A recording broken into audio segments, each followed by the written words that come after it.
Hello एनिम lovers, कैसे हो? I hope कि तुम सब अच्छे ही हो। तो डीमन गॉड के पिछले एपिसोड में हमने ये देखा था कि साओसिंगलू पुरानी बातें सोचते सोचते बेहोश हो जाता है। तो अब आगे साओसिंगलू बेहोश होके जमीन पे गिर ही रहा होता है। तभी वहाँ से क्वी दौड़ते हुए उसे बचाने के लिए आगे बढ़ती है और मन में ये सोच रही होती है कि ये सबसे बेस्ट अपॉर्चुनिटी है कि मैं उसकी हेल्प करके उसे इम्प्रेस करूँ। लेकिन क्वी के साओसिंगलू को पकड़ने से पहले ही फी साओसिंगलू को पकड़ लेती है और ये देख के क्वी भड़क जाती है। फी अब साओसिंगलू को पकड़ के ये सोचने लगती है कि तुम्हें अपने आप को इतना ज्यादा फोर्स नहीं करना चाहिए। क्या तुम्हें नहीं पता है कि मुझे तुम्हारी कितनी चिंता होती है? लेकिन उसके बाद ही क्वी फी से कहती है कि फी, तुमने अभी बहुत बड़ी फाइट की है और इसीलिए तुम भी थक गई होगी, तो क्यों ना तुम मुझे साओसिंगलू का ख्याल रखने दो। लेकिन फी उसे ऐसा करने से मना कर देती है और कहती है कि साओसिंगलू मेरा है और मैं उसका ख्याल रख सकती हूँ। लेकिन क्वी फी की ये बातें सुनने के बाद गुस्से में आके कहती है कि तुम्हें क्या लगता है कि तुम सब कुछ कर सकती हो क्योंकि तुमने अपने ब्लड को अवेकन किया है इसलिए। लेकिन क्वी फी को अभी ये बातें गुस्से में कह ही रही होती है तो वैसे ही उसके पीछे पर्पल क्लाउड मिंक आ जाता है, जिसे देखकर क्वी वहाँ से भागने लगती है। तो फी उससे कहती है कि तुम मेरी हेल्प करो साओसिंगलू की मदद करने में। तो क्वी कहती है कि मुझे रुई बुला रहा है और ये कहने के बाद ही वो वहाँ से भाग जाती है। और उसके बाद क्वी रुई से कहती है कि रुई, किसी को कैपिटल सिटी में वापस भेजो और वहाँ से ब्लड अवेकनिंग के गोली को मंगाओ। तो रुई कहता है कि ब्लड अवेकनिंग के गोली को, और मन में ये सोचने लगता है कि ये गोली ब्लड अवेकनिंग के 10% चांस को बढ़ा देती है। और फिर क्वी से कहता है कि क्या सच में? तो क्वी कहती है कि हाँ, हमें भी अब और ज्यादा स्ट्रॉन्ग बनना होगा क्योंकि हम साओसिंगलू और फी के सामने बहुत ही ज्यादा कमजोर हैं अब। लेकिन क्वी मन में ये सोच रही होती है कि मैं फीलिंग से नहीं हार सकती, मुझे अपनी एबिलिटी को बढ़ाना होगा और मुझे साओसिंगलू वापस चाहिए। तो दोस्तों, अब यहाँ पे एक लड़के के लिए दो लड़कियां फाइट करने वाली हैं, तो देखते हैं कि आखिर कौन जीतता है। ओके, तो चलो स्टार्ट करते हैं आज का एपिसोड, मतलब आगे का एपिसोड। फिर रुई क्वी की बातें सुनने के बाद कहता है कि मैंने पहले ही फादर को 2 ब्लड अवेकनिंग के गोली को भेजने के लिए कह दिया है। लेकिन अचानक से उन दोनों के पीछे किरिन आ जाती है और कहती है कि तुम्हारी हिम्मत कैसे हुई ऐसा करने की। और उसके बाद वो अपने घंटी की मदद से जमीन में से ज़ॉम्बीज को निकालना स्टार्ट कर देती है और कहती है कि मैं तुम्हें भी अपना ज़ॉम्बी सर्वेंट बनाऊंगी। और किरिन को इस तरीके से बात करता हुआ देख के वो दोनों कहते हैं कि फिर से ये इवल सोल के कंट्रोल में आ गई है। लेकिन फिर अचानक से किरिन नॉर्मल हो जाती है और कहती है कि मैं तो मजाक कर रही थी, मैं बिल्कुल ही ठीक हूँ, मुझे माफ कर दो, मैंने तुम्हें बहुत परेशान किया। तो रुई कहता है कि किरिन, साओसिंगलू तुमसे ये कहना चाहता था कि तुम्हारे फादर अभी भी जिंदा हो सकते हैं। और किरिन रुई की ये बात सुन के चौंक जाती है और कहती है कि क्या मेरे फादर अभी भी जिंदा हैं? तो रुई उससे कहता है कि साओसिंगलू ने कहा था कि जब फाइनल एग्जाम्स खत्म हो जाएंगे तो वो तुम्हारे साथ मिलके कैपिटल सिटी जाएगा तुम्हारे फादर को बचाने के लिए। और अब किरिन रुई की बातें सुनने के बाद रोने लगती है और कहती है कि साओसिंगलू तो सच में डमी है, वो किसी की भी हेल्प करता है चाहे उसने उसके साथ कुछ भी किया हो, लेकिन उसको मेरी हेल्प करने की जरूरत नहीं है। और ये कहने के बाद किरिन वहाँ से जाने लगती है। तो रुई उससे कहता है कि किरिन, क्यों ना तुम यहाँ पे रुक जाओ जब तक फी साओसिंगलू को ठीक करती है। फिर किरिन कहती है कि नहीं, मुझे सभी ज़ॉम्बीज के स्पिरिट्स को एब्जॉर्ब करना है, वो भी जितना जल्दी हो सके उतना जल्दी, और ये मेरे लिए लाइचिंग मुंह की तरफ से एक गिफ्ट है। और फिर किरिन वहाँ से चली जाती है और लुजिया विलेज के लोगों ने उसके बाद किरिन को फिर कभी नहीं देखा। अब हमें पैराडाइज दिखाया जाता है जहाँ पे गॉड हाउतियान होते हैं और वो साओसिंगलू और फी को देख रहे होते हैं और कहते हैं कि मैंने कभी नहीं सोचा था कि ये एशियंट स्पिरिट भी अभी भी धरती पे होगा, सच में ये मुझे बहुत ज्यादा पसंद है। लेकिन फिर वो ये सोचने लगते हैं कि उसने मुझे बहुत बार सरप्राइज किया है और साओसिंगलू का बिहेवियर लड़ाई के मैदान में काफी अच्छा था, और अगर वो डीमन किंग का ईबोर्न सोल नहीं होता तभी भी वो डिप्यूटी शिवू के लिए क्वालिफाइड था। लॉर्ड कियानियो, मुझे गॉड कांस्टेबल डिपार्टमेंट के लिए एक अच्छा कैंडिडेट मिल गया है। फिर वो अचानक से कहते हैं, क्या गॉड फॉरबिड, मैं तो सिर्फ चाय के मजे लेना चाहता हूँ। और फिर वो मन में कहते हैं, तुम्हें और भी ज्यादा केयरफुल रहना होगा, मैंने तो तुमसे बस इतना कहा था कि तुम उस बच्चे को एक मैजिकल वेपन दे आओ। और ये कहने के बाद वो वहाँ से गायब हो जाते हैं। और उसके बाद हमें बैक माउंटेन का सीन दिखाया जाता है जहाँ पे लॉर्ड कियानियो और डीन के बीच में फाइट हो रही होती है। लॉर्ड कियानियो ने डीन के ऊपर अपनी बड़ी सी तलवार से अटैक किया होता है और कह रहे होते हैं कि ज़ूफीती, तुमने अपनी इस प्रॉब्लम को खुद से ही बुलाया है और तुम एक मूर्ख बूढ़े आदमी हो। लेकिन अचानक से डीन के वहाँ से बहुत जोर की लाइट चमकना स्टार्ट हो जाती है, जिसे देखकर लॉर्ड कियानियो थोड़ा सा चौंक जाते हैं। और डीन के वहाँ से आवाज आती है कि उसने सही किया। और ये आवाज सुन के लॉर्ड कियानियो कहते हैं कि ये आवाज तो उसकी है। और उसके बाद हम सबके सामने क्यूतियान का एक शेडो आता है। ये एक क्यूतियान का शेडो है जो कि 500 सालों से जिंदा है। और क्यूतियान के शेडो के एंट्री के साथ ही अब सीन बैक माउंटेन पे शिफ्ट होता है, जहाँ पे एक पोर्टल ओपन होता है और उसके अंदर से गॉड हाउतियान निकलते हैं और कहते हैं कि मुझे यकीन नहीं हो रहा है कि 500 साल पहले का क्यूतियान का शेडो अभी भी जिंदा है। और ये कहने के साथ ही वो अपनी चमकती हुई आंखें खोलते हैं, लेकिन जब वो सामने देखते हैं तो उनका पोपट हो जाता है, क्योंकि वो वहाँ नहीं गए होते हैं जहाँ पे डीन, लॉर्ड कियानियू और क्यूतियान का शेडो होता है, बल्कि वो तो शाओसिंग लू के वहाँ पे चले आए होते हैं। और फिर वो कहते हैं कि आखिर में कहाँ आ गया। तो क्वी रुई से कहती है कि आखिर ये कौन है और यहाँ पे क्या कर रहा है। तो रुई कहता है कि पता नहीं, इसके अंदर से तो मुझे कोई मैजिकल पावर भी महसूस नहीं हो रहा है। और उसके बाद गॉड अपने सर पे हाथ रख के ये सोचने लगते हैं कि मेरा स्पेस ट्रैवल सोल टेक्निक गलत हो गया फिर से, लेकिन मैं अभी भी क्यूतियान के शेडो को फील कर सकता हूँ, वो भी अपने आसपास। और अभी गॉड ये सारी बातें सोच ही रहे होते हैं, तभी उनके ऊपर मिंक अपना पाँव रख देता है और उन्हें कुचल देता है। और मिंक को ये करता देख के वो लोग भी हैरान हो जाते हैं। और फिर गॉड उससे कहते हैं कि प्लीज मुझे मत मारो, क्योंकि मैं और अभी गॉड अपनी बात पूरी करने वाले होते ही है। वैसे ही मिंक वापस से उनके ऊपर 2-3 पाँव मार देता है और अब सीन वापस से बैक माउंटेन ताओइस्ट मास्टर के कब्रिस्तान पे शिफ्ट होता है। डीन क्यूतियान के शेडो को देखकर ये सोचने लगते हैं कि क्या क्यूतियान का शेडो मुझे सीक्रेटली प्रोटेक्ट कर रहा था। सच में वो तो मेरा गुड फ्रेंड था और मैंने सही इंसान को चूज किया था। फिर वो क्यूतियान के शेडो से कहते हैं, क्यूतियान थैंक्स मुझे बचाने के लिए। लेकिन क्यूतियान का शेडो कहता है कि क्या तुम इस चीज को गलत तरीके से ले रहे हो बूढ़े आदमी, क्योंकि मेरा नाम तिंग नू है, क्यूतियान नहीं। और उसकी ये बात सुन के डीन ये सोचने लगते हैं कि क्या इसने खुद को एक खुद का नाम दे दिया है। और फिर क्यूतियान का शेडो कहता है कि मैं यहाँ पे तुम्हें बचाने के लिए नहीं आया हूँ, बल्कि मैं तो यहाँ पे कियानियू के लिए आया हूँ, क्योंकि मुझे डर है कि ये डीमन किंग के ईबोर्न सोल के होस्ट को नुकसान पहुँचा सकता है। लेकिन मुझे पता है कि तुम उसे पढ़ाते हो, लेकिन इससे कोई फर्क नहीं पड़ता। मुझे याद है कि तुम्हारे डिवाइन स्पिरिट डिपार्टमेंट के लोग डीमन क्लेन से लाए हुए बच्चों के साथ क्या करते थे, और इसीलिए हम तुम्हें कभी माफ नहीं करेंगे। तो डीन कहते हैं कि मैंने ये नहीं किया, बल्कि वो तो कियानियू ने किया था। तो क्यूतियान का शेडो कहता है कि हाँ, लेकिन उस समय तो तुम कियानियू थे और तुम उस चीज को रोक सकते थे। दोस्तों, यहाँ पे मेरे से एक छोटी सी गलती हो गई है। ये जो लॉर्ड कियानियू है, ये कियानियू नहीं है, बल्कि इनका नाम लॉर्ड इवान एन है। Lord Ivan N. दोस्तों, ये बहुत ही अजीब नाम है, तो इसके बाद से मैं इन्हें कहा कहूंगा लॉर्ड इवान। ओके, अब लॉर्ड इवान अपनी पावर से एक बड़ी सी स्वॉर्ड बना लेते हैं और कहते हैं कि तुम लोग मुझे भूल रहे हो। लेकिन अभी भी क्यूतियान का शेडो डीन से ये कह रहा होता है कि तुम उसको रोक सकते थे जो हमारे साथ हो रहा था। तो डीन कहते हैं हाँ, तुम सही हो। और फिर रोते हुए कहने लगते हैं कि मैं सच में माफी के लायक नहीं हूँ। लेकिन लॉर्ड इवान अपनी स्वॉर्ड से उन लोगों के ऊपर हमला करने वाले होते हैं। वैसे ही क्यूतियान का शेडो उनके ऊपर हमला कर देता है और उन्हें बहुत पीटता है। उन्हें कभी इधर से मारता है, कभी उधर से मारता है। और डीन क्यूतियान के शेडो को इस तरह से लड़ते हुए देख के ये सोच रहे होते हैं कि आखिर ये इतना ज्यादा पावरफुल कैसे है। सच में क्यूतियान ने तो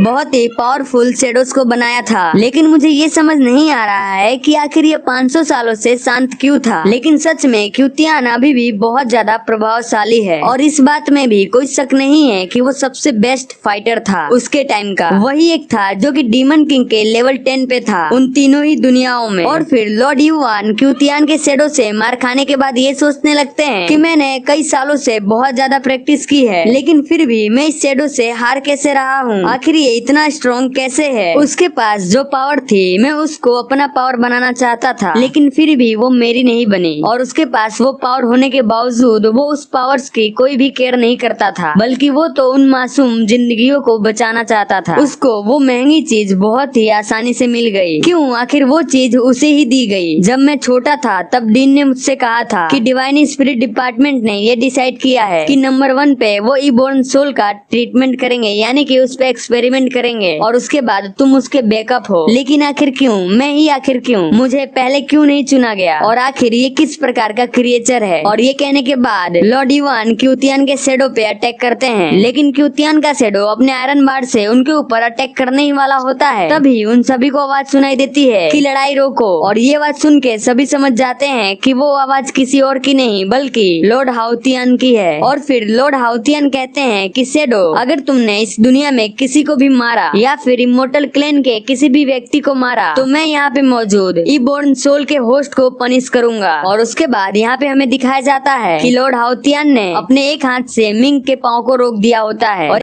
तो मिलते हैं अगले एपिसोड में, और वीडियो लाइक नहीं किया तो जल्दी से लाइक भी कर ही देना।